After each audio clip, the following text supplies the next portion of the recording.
Okay. Good morning, everybody. Or good afternoon. I know some of you are not in the Pacific time zone, so good morning. Can I get a thumbs up in the chat to make sure that the audio is working well?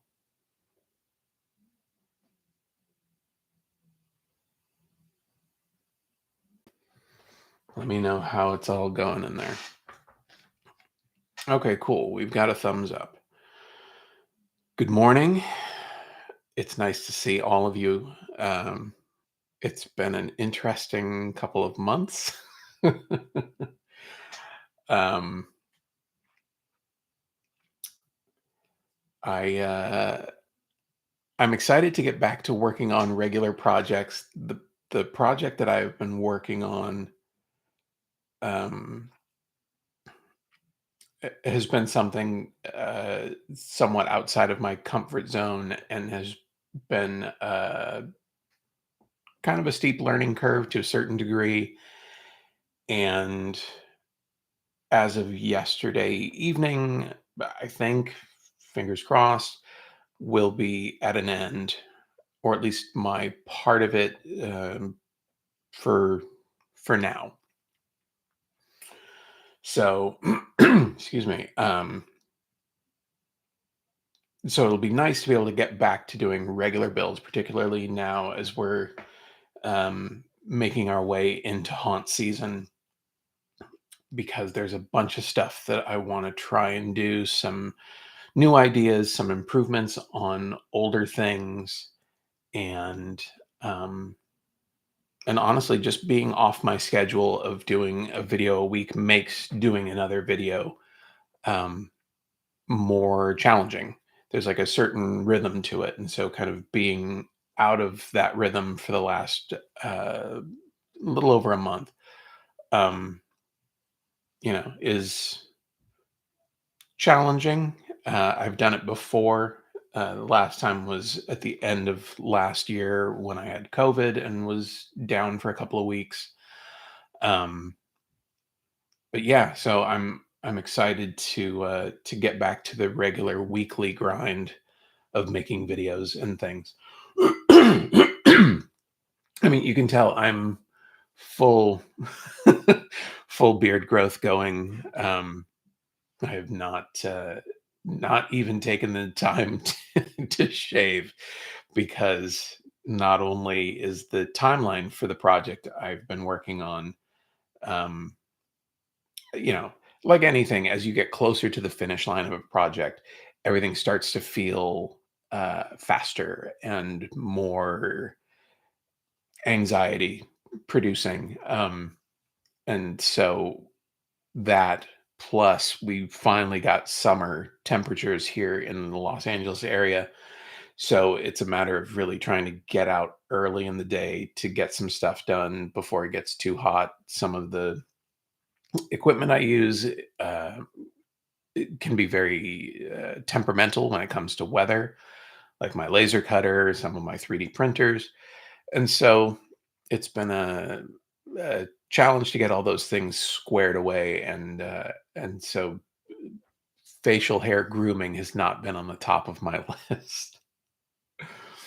Anyhow, um,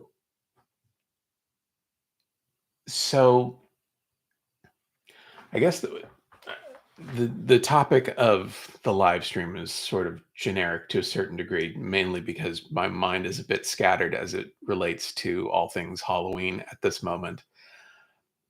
Mainly because, well, A, the project thing, and B, is that next week is Midsummer Scream. And that takes up, despite the fact that my friend Lydia and I have been teaching workshop classes with Midsummer Scream since back before they were called Midsummer Scream. Um, it still just takes up a lot of space.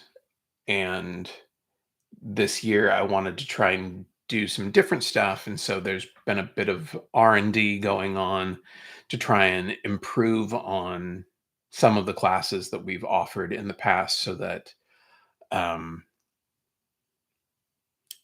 so that it's just a more interesting workshop for people to take, and maybe helps to sort of bridge some gaps in people's knowledge base to help them see that maybe doing some different things are not as difficult as they may have thought they were. And so I guess I'll tell the story because we've got the time.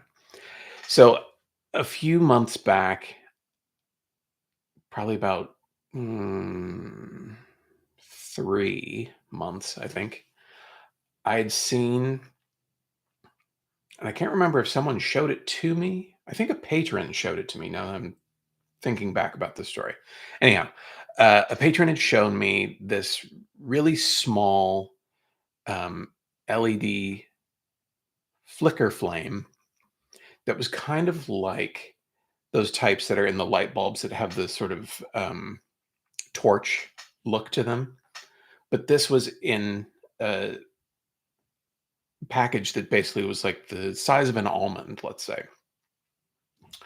And so I became really obsessed with the idea of tracking down something like this. The version that they had shown me sort of had a flame shape to it, and I didn't care for that because I think, I don't know, it just didn't look the part. Anyways, uh, so I fell far down the rabbit hole looking to try and find a version of this technology that was just sort of almond shaped. And I managed to find what seems to be one provider of this component.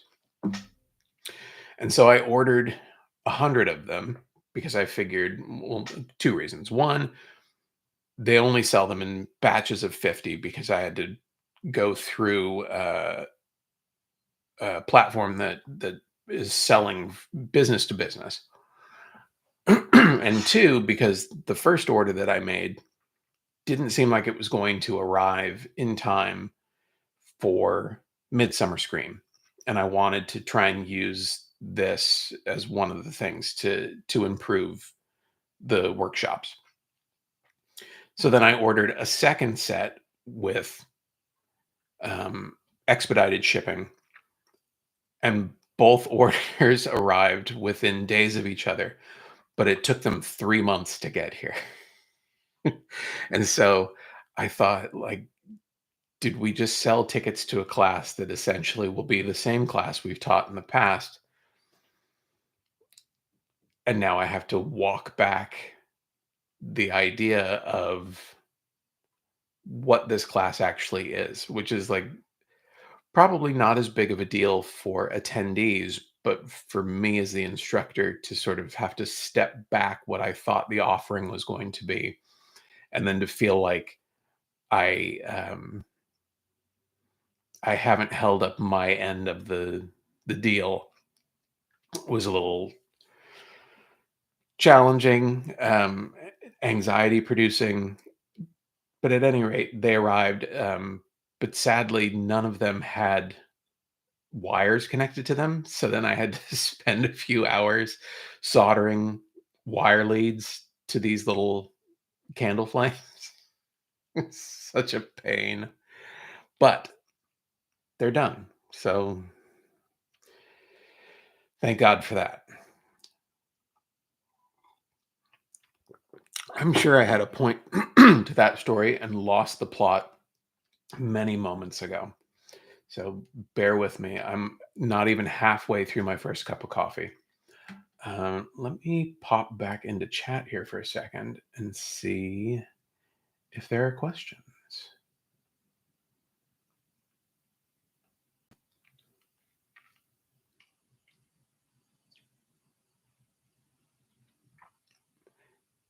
I know I saw something here somewhere.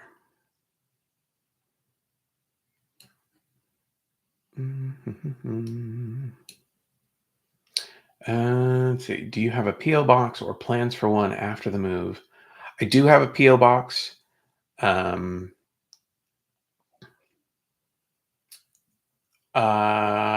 It is in the video description for any of my videos. Uh, and I will absolutely have one once we move. Let's see. Was the ordering and shipping issue due to the latest trade upheavals? No, I don't think so. Because they were coming from China and the tariffs and things on Chinese shipped goods has been a little bit all over the place. It's kind of on again, off again, and um, I think there were a couple problems. So the first one is that it just sometimes ordering things internationally can take a week to get here, or it can take 2 months to get here, and there's no clear indication to me, having ordered things from China, as to why that is. Um, I kind of assume some of it is that maybe I'm ordering through a Chinese platform, but they have their goods warehoused here in the States, and because California has so many ports, it could just be that it's like coming from Long Beach or El Segundo to where I'm at,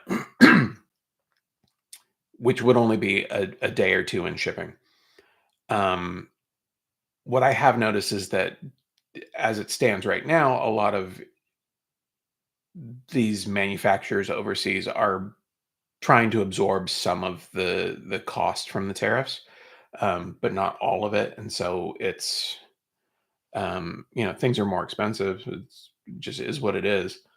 Um, but I don't know. And the other thing was that I was trying to have them delivered to my PO box, and their delivery partners here in the States, I guess, don't like delivering to PO boxes, and so there was a lot of back and forth. I had to get a hold of the delivery company and provide them more information and all the stuff. So it was kind of a pain in the butt, but I have them, so that's good.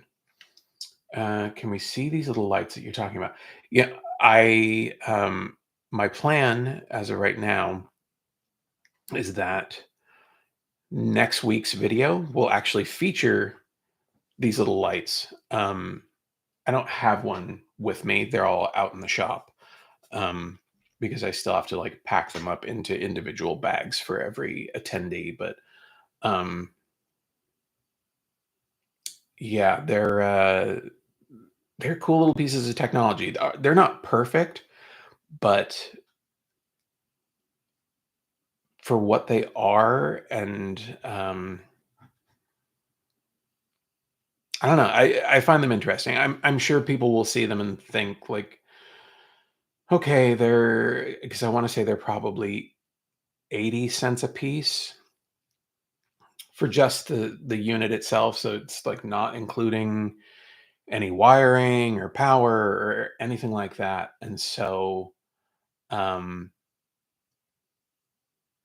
so y- I'm sure some people would just think like, oh, I'll just go buy the LED T candles that have the sort of plastic or rubberized flame tip, and that's going to kind of get me to the same place, which is absolutely true.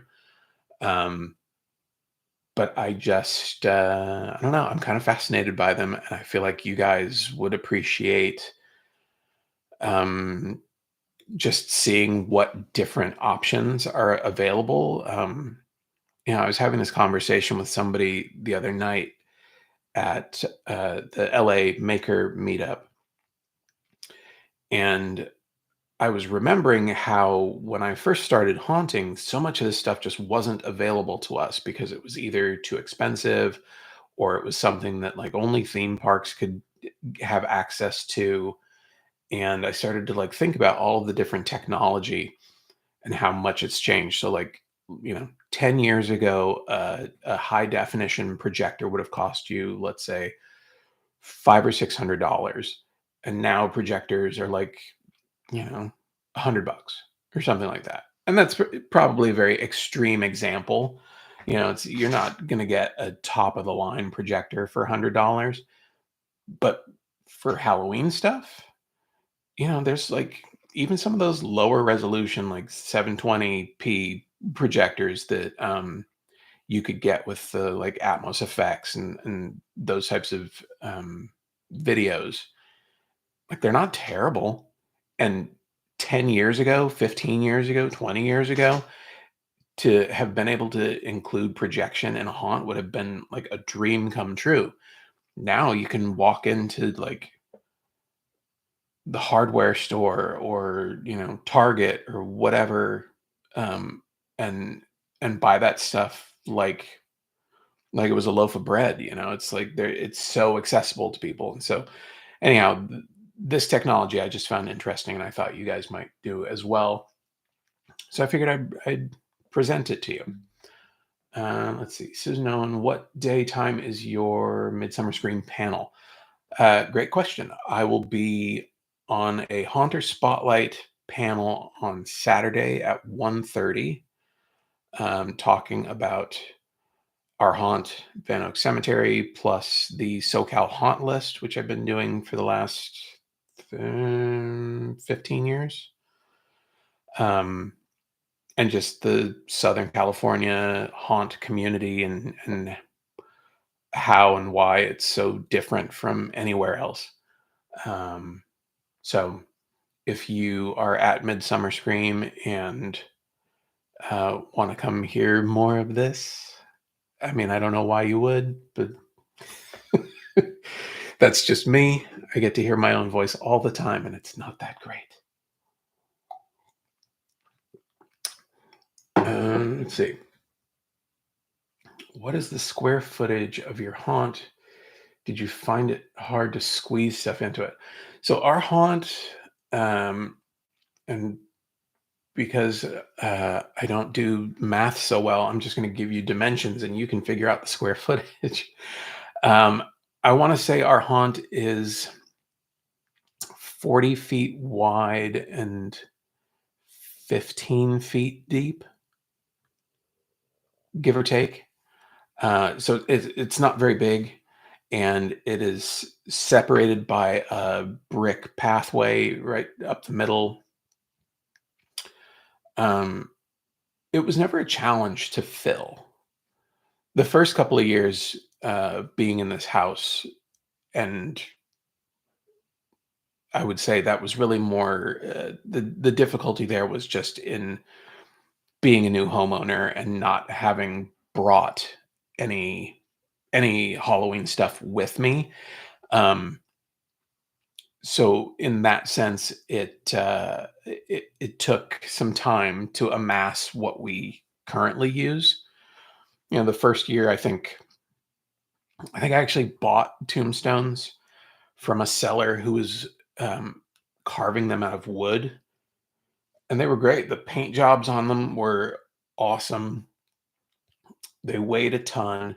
They did not fare well in the weather, even the little amounts that we had.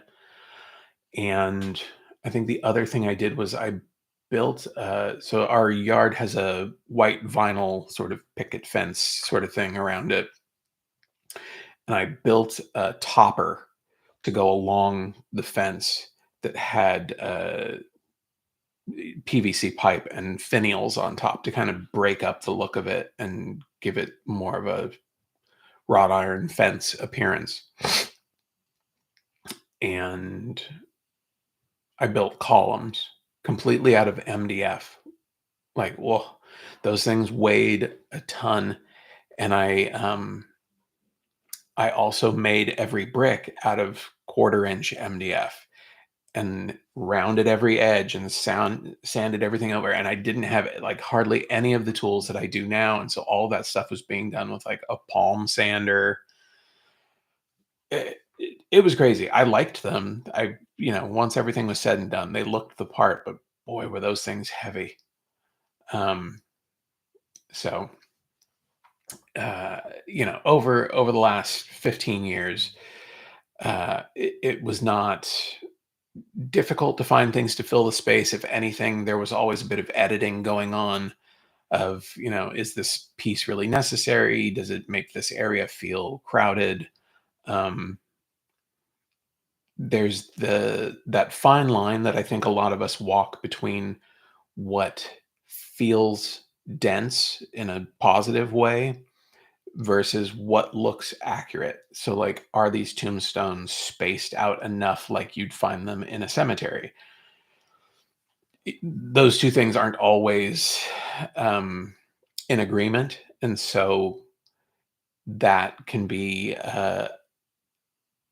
deciding factors to like how many things we tried to put into our haunt.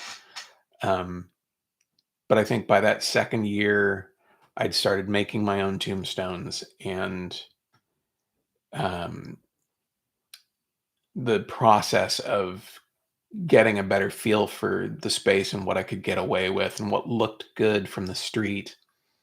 Because our haunt is small and it's not, um, I would say it's like a drive-by haunt. Like only the people who are super into Halloween, who want to really like get into the little details of stuff, will stop their cars and get out and look at it and spend some time. Generally speaking, it's something you could do at a jog if you were trying to fit in a bunch of haunts in a night or whatever. But it it definitely started to fill up, and then it reached a point where we were able to say, "This can go, this can stay." Let's see. How am I feeling about this being the last season in SoCal, being that it has been the place you've been doing it for so long? Uh, Southern California is my home. It always will be. And I know that it is unlike any other place in the world, particularly for Halloween. So I hate the idea of leaving it, um, just because come October, I know that there's so much to do and see and all that stuff. And oftentimes it's kind of the only time of the year that I see um, fellow haunters.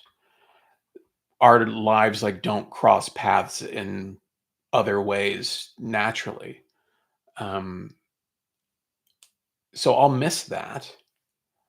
Um, but I also am really excited about the idea of being in a new place and maybe helping to cultivate a community there. Um, and not necessarily of just Halloween people. Like I love the idea of creating community of people who are like-minded, who share common interest. Um, and so the idea of doing that in a new place it sounds like a fun idea to me. Um, And as someone who's totally like a homebody and works from home and, um, has lived almost 50 years in one location, there's nothing about Los Angeles or the Southern California area that is like particularly exciting to me anymore. And so I don't really have like a good reason to go out and do stuff. So, going to like these monthly maker meetups that Laura Kampf and Simone Yetch have been doing here in LA has been like a good education on how to create community when you are new somewhere. And so I'm looking forward to doing that. I know that the Charlotte, North Carolina area has a very small haunt community. As a matter of fact, friends of ours who have moved from Los Angeles to the Charlotte area started it. They started a haunt group out there, using kind of what they learned from being here in Southern California. And so, I won't be starting from zero, um, but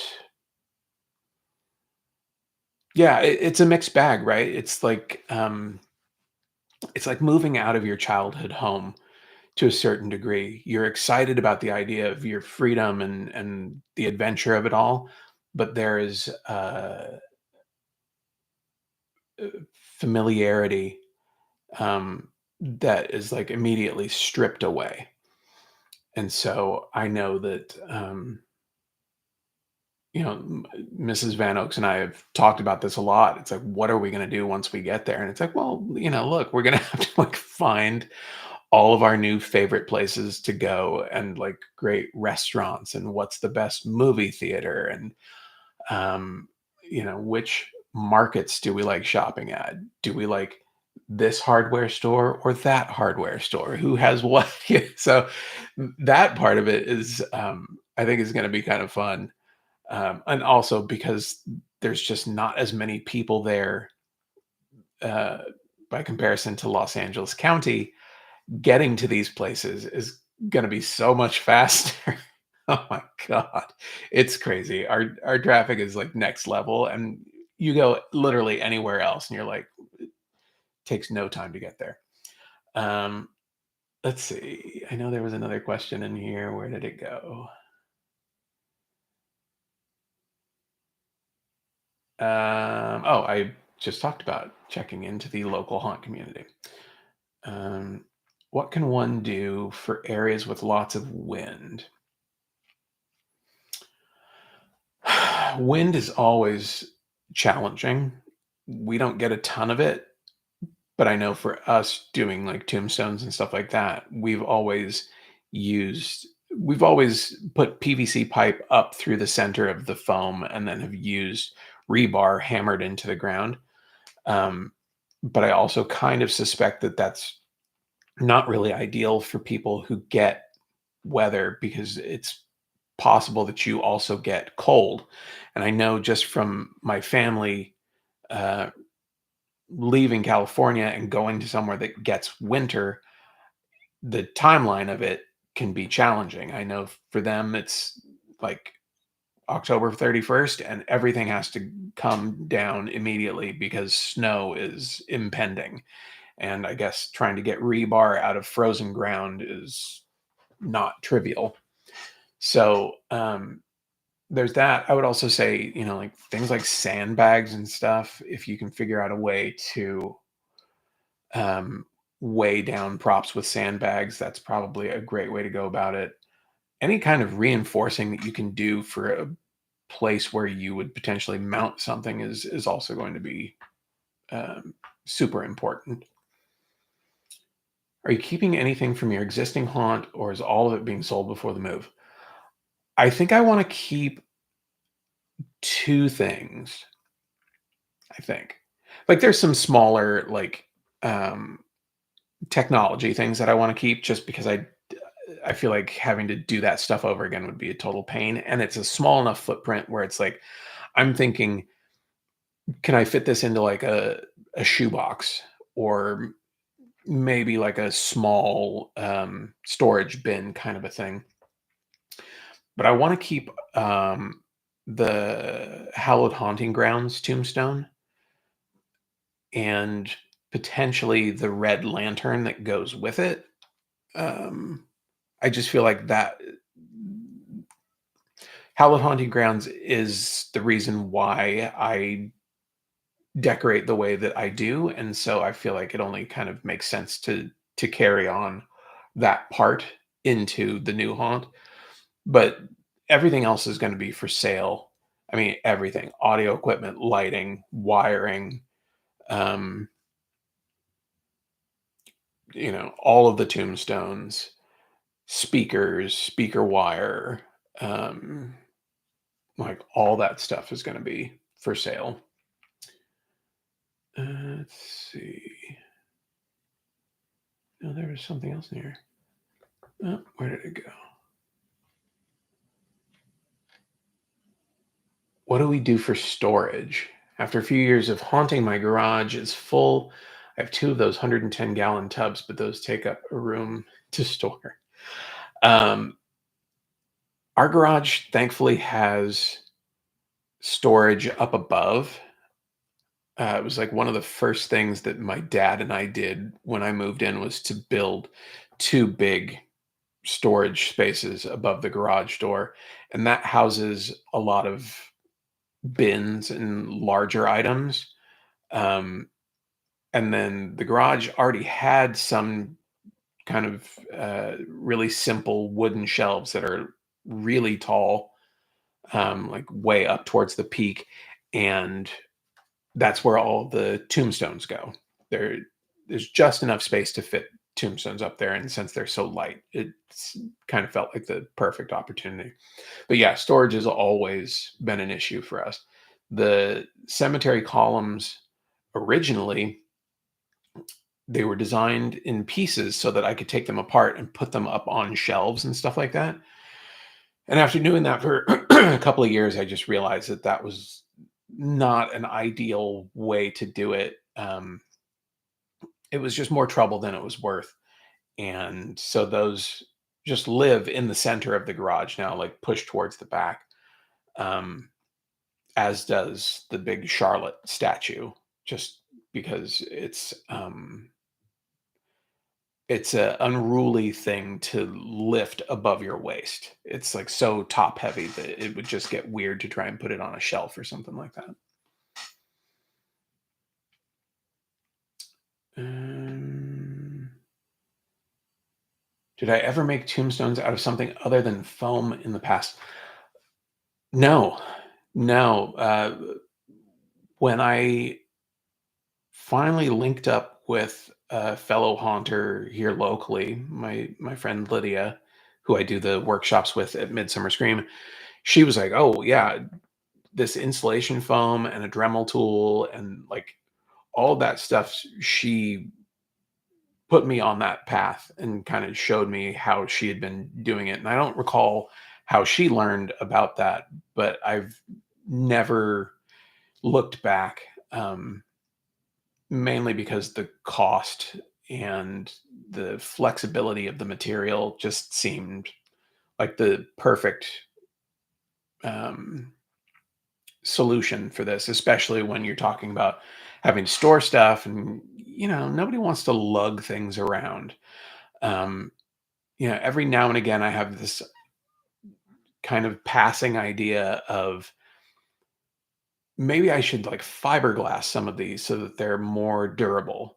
And then I get to thinking about the cost associated with it and the loss of detail and um, how heavy that stuff would get and all this sort of stuff. And then I just go, you know, it just doesn't seem worth it. So foam has just been the go-to. The recycle bin. Wait, you're moving. I missed that. Yes. Yeah. The plan is that we will be listing our house early 2026, um, with us being wheels up by like April, May, I think is where we're at right now, unless something changes. There's living in an older house, you find that there's a lot of things that you kind of just get accustomed with seeing that buyers may not find desirable. So we've got a handful of things to do to get the house ready to list it. And so that's the delay in all of it. And because both my wife and I work from home and we're just busy people, finding the time to meet with contractors and do all of our due diligence before choosing any of them just means that that timeline has to be a little bit longer than I think either of us would really like. But um, I think putting your house for sale anywhere, the ideal time of the year is sort of that March, April, May timeframe, because that is when people are looking for new homes because the school year will be starting soon and whatnot. And so they want to get people into houses um, with enough time so that their kids can get situated and then be off to their new schools. Let's see.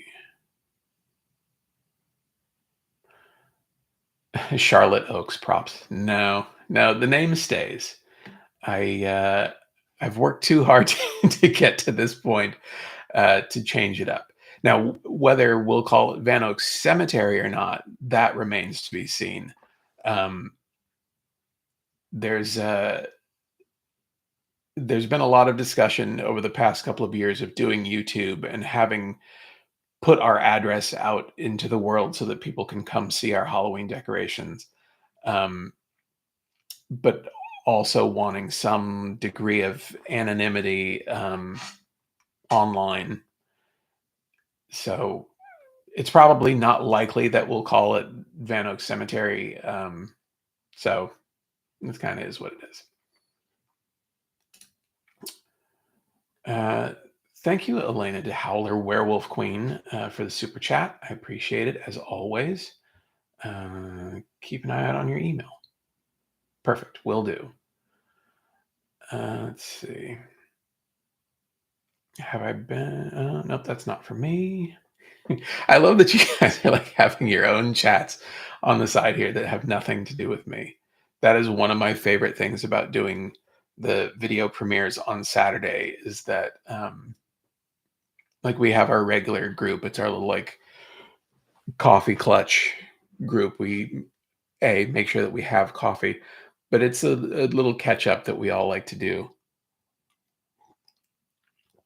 Um, yeah, it sort of is a great way to kick off the weekend for me. Let's see. How often do you find yourself 3D printing a prop versus hand making? It sort of depends. So there's a fine line in a lot of builds for me as a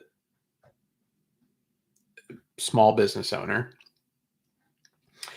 because I look at things in a couple of different ways. If I'm just making something for myself, I'll usually just try and, grab whatever I've got around that might get me pretty close.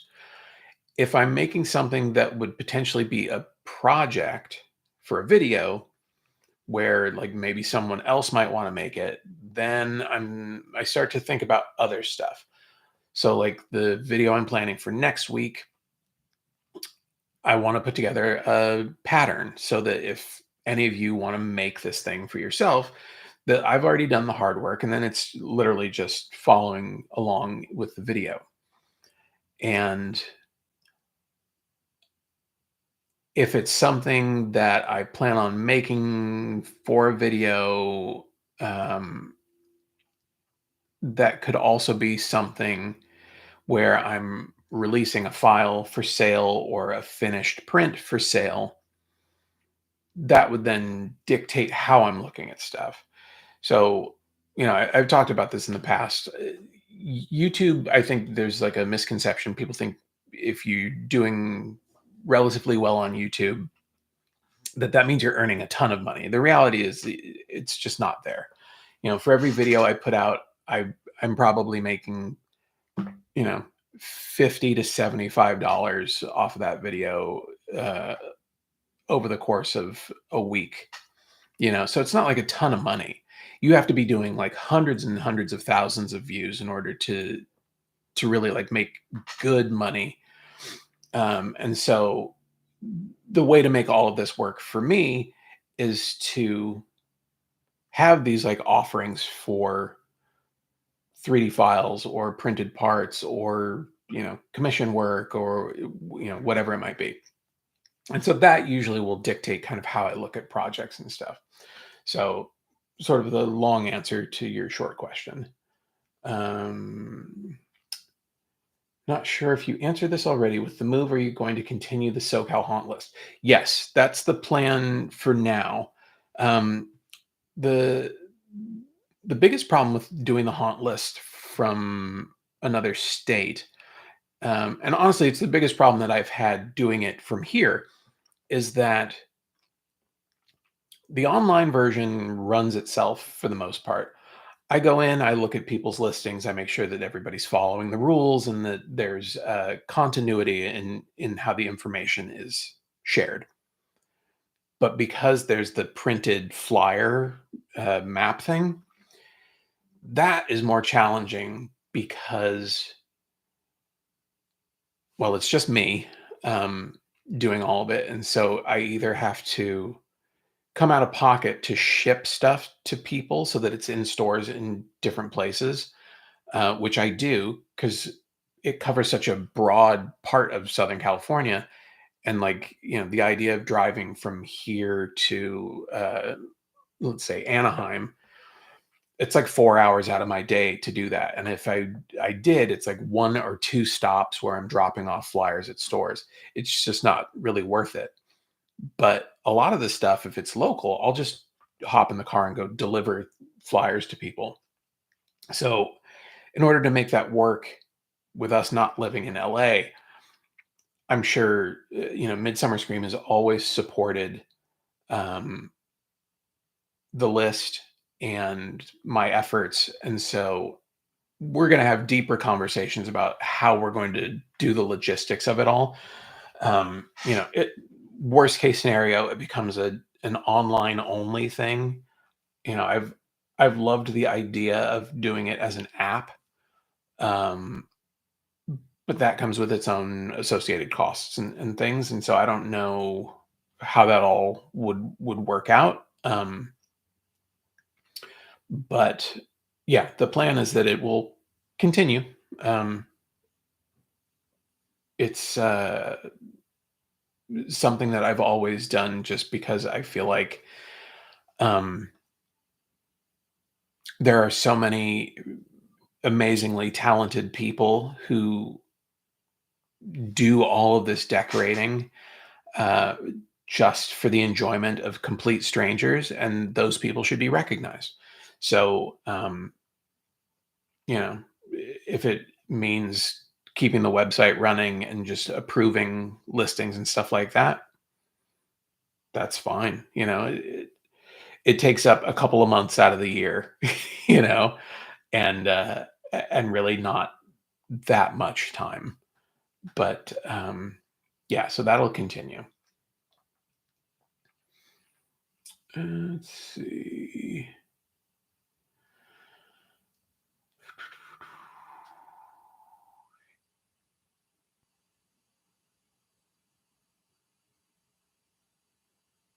Would I do a Charlotte haunt list if there are enough of them? Uh, Great question. During our last visit to Charlotte, when we really decided that this was where we wanted to live, one of the first things I did, I want to say, like from our hotel room, was to secure the domain names Charlotte Haunt List and North Carolina Haunt List. So it's on,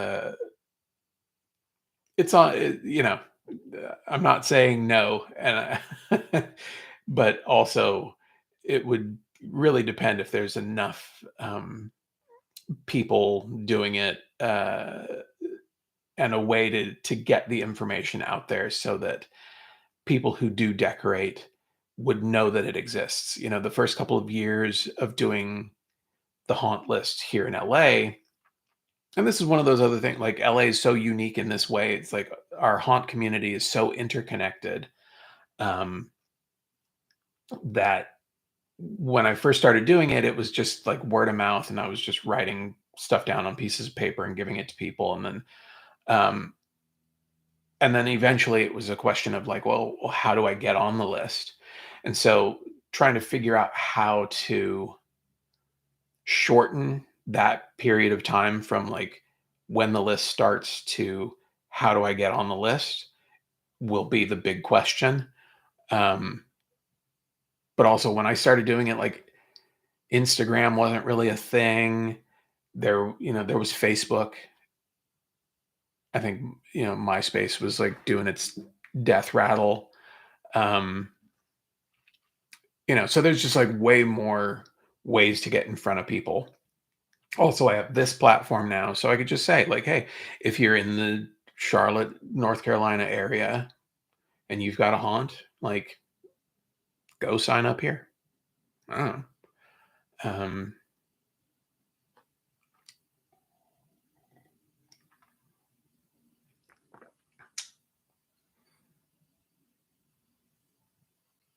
How in the hell do you clean up rub and buff mistakes? Alcohol, isopropyl alcohol. And also, if you're looking to give an area that has had rub and buff applied to it, um, some more character and weathering, I found that those little isopropyl alcohol pads, like the type that they use before they're gonna like draw blood or whatever, those are great for like getting into small areas, and it kind of breaks down the wax and pigment in a really interesting way. What kind of advice or tips would you give someone just starting out with a haunt? I would say the biggest hurdle for any haunter is to decide a theme. Once you've figured out what that theme is, then define it even further. What is the aesthetic of that theme? So, for example, for us, I would say cemetery, spooky cemetery. Okay, what is the aesthetic? Uh, Inspired by cemeteries in New England, 1800s, um, tombstones with lots of character, maybe family plots. Okay, take that a step further. Um, is the cemetery tended to? Has it been left to erode on its own? Okay. Now that I know those things, I know what my tombstones might look like. I know that the space should be, unkept. The tombstones should look heavily weathered and pitted. There should be sections where all of the tombstones share a common name. Um, Cobwebs, stuff like that are highly likely. Um, so you kind of just you start at one point and then just drill down and drill down and drill down, um, because that will help to inform every other decision that you make about it. That said, if you are not someone like me who has been thinking about one theme for 15 years, um, and you're doing it every year, you're changing themes, that process just has to happen faster. But I think going through the exercise of figuring out what those questions are will help you to get to the overall appearance faster, um, rather than trying to figure it out as you're building it. The other thing that you could do would be sort of the inverse of that, which is to say, like, I found this item and, like, let's say, it's like a cool urn, something, just to keep it in the cemetery. What does the urn look like? What style is it? Is it Roman? Is it Grecian? Is it new? Is it old? And use those key points to help make decisions about other things so that they are all, um, stylistically, thematically, congruent. So that would be my biggest tip for somebody starting a new haunt. Um, I guess the third thing would be if it was going to be like a walkthrough or something like that, check to see what your local codes are for that kind of stuff, because there's nothing worse than building a bunch of stuff and then having somebody come by, like a neighbor or somebody that's annoyed by the idea that you've done this in their neighborhood, and report you to the city and then have like the fire inspector come down and shut you down for code infringement or something like that, especially because you probably spent a bunch of money to get it there. So I would consider those things. Um,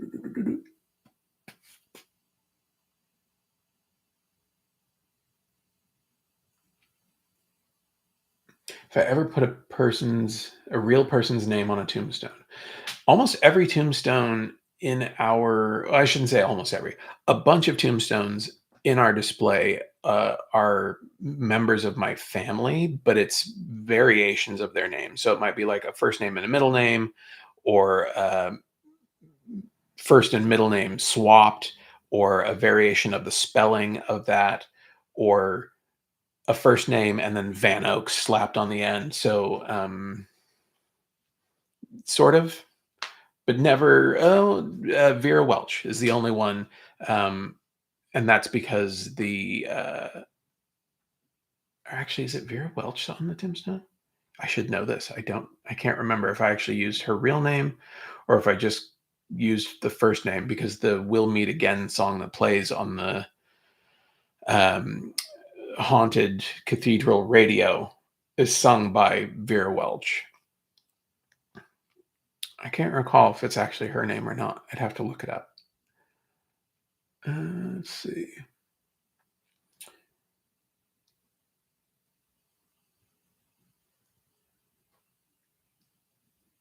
Here's a fundraising idea: a high Patreon tier to be named on a gravestone. Not bad. I might consider it. Um, do you think there's a market for just parts and mechanisms for the pop-up style prop? Absolutely. Like someone could come to a website and say, I want a prop to move up and down this far. I don't know that you would. I mean, yes, I do think that there's a market for it. I know Fright Props and Monster Guts both sell prop mechanisms. There are tons of others.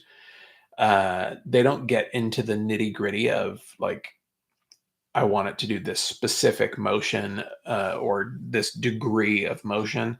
That I think is just probably more expensive than what people would be willing to pay. But I don't know. I mean, sometimes you just have to like put an idea out there and see what what the reception is.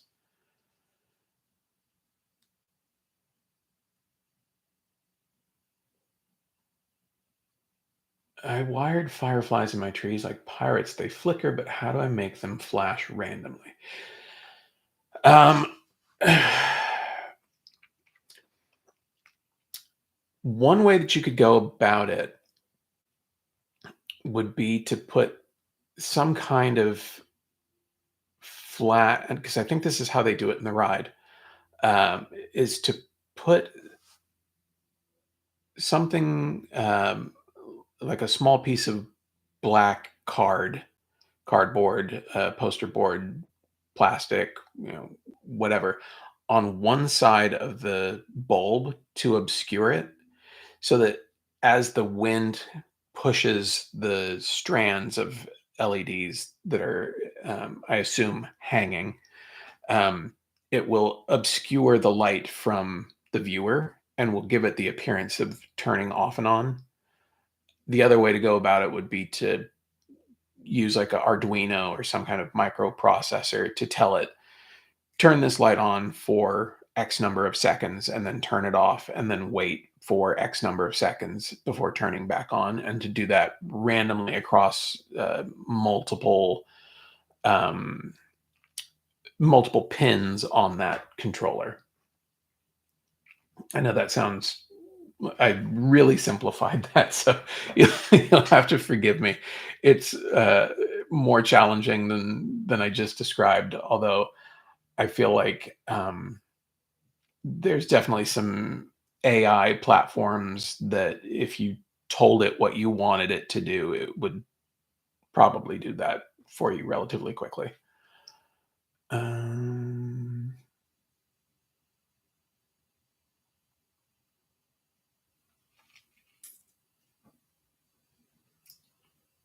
let's see. Would you consider doing multimedia tutorials, projections for a home haunt? I'm not sure I understand the question. Are you asking about doing tutorials about projecting onto a home haunt? like map projections? If so, I do have a video about it. It's a very, very simplified version of it. And I want to say, yes, thank you, Vera Lynn, not Vera. More coffee. It's always the answer. There's a couple of channels that specifically do map projection tutorials that are very good. And I would check those out. Let's see. Do you reuse wood or other materials to save money? Uh, I try. There's that like fine line between I'm hoarding stuff, uh, and this actually has value to be reused. Um, a lot of the stuff that I make, particularly out of foam, I try to be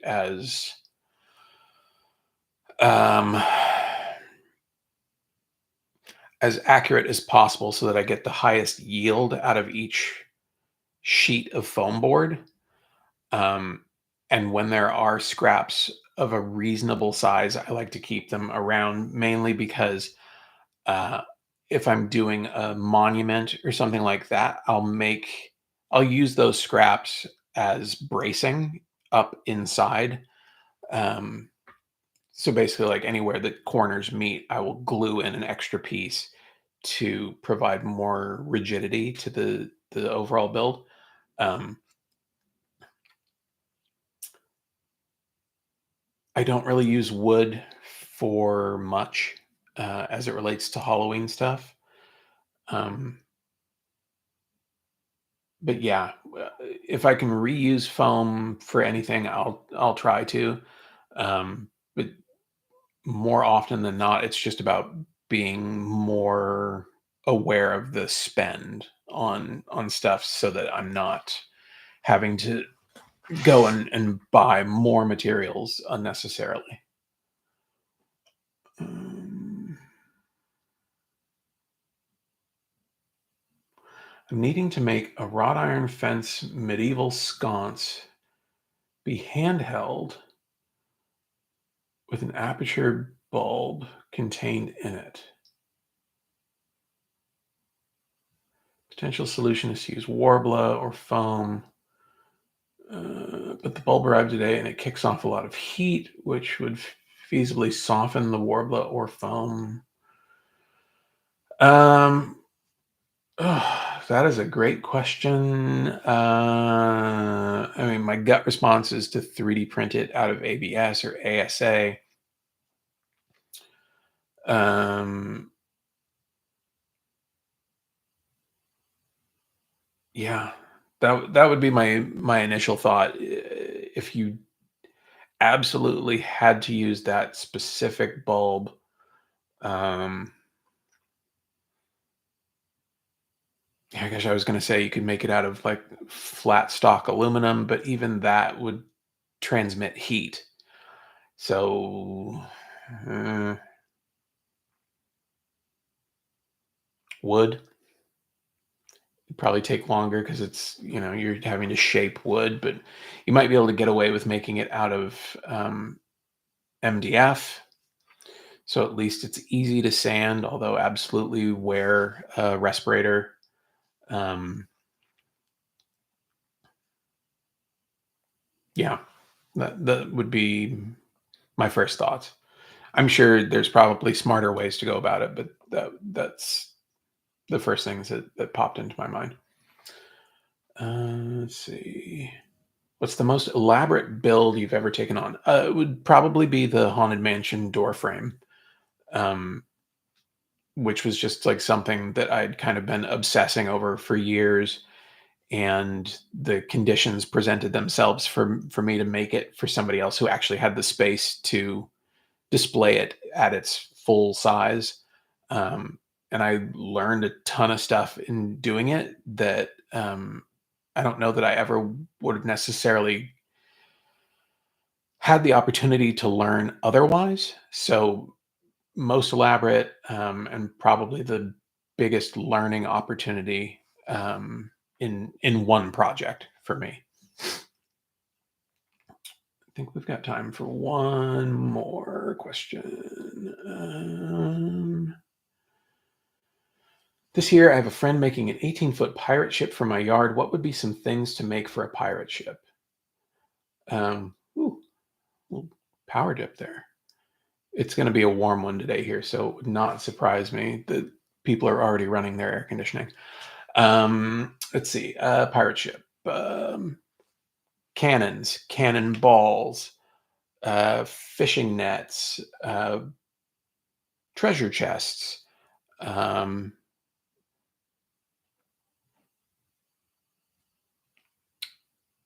I mean, you can get into the small things like, um,